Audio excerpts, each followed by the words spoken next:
So what we want to do today is talk about what goes into building a custom 1911. But first, let's talk about the 1911 itself.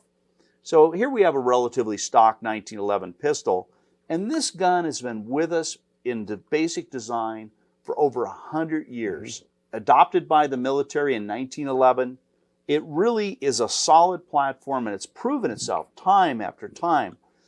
But as it's gone from military use to civilian competition and special operations use, people want custom features to help them get the most out of this platform.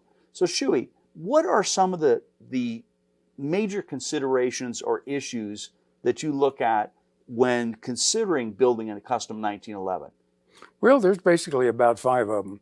It has to be reliable. You have to be 100% dependable under all kinds of conditions. Then accuracy comes into it. But there are varying degrees of accuracy depending on the purpose of the gun. And then the selection of the parts to make it more shooter friendly. That's another thing. Then you have to make it more comfortable. Now, if you're going to carry it, it has to be comfortable, accessible, and also it has to be convenient to get to, and all the parts have to mesh with your purpose of your gun.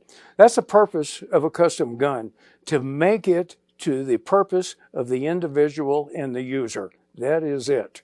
So Shuey, that was an excellent description of why someone would want to build a custom gun. Do you want to learn the complete design, function, and repair of all different types of firearms and become a certified professional gunsmith?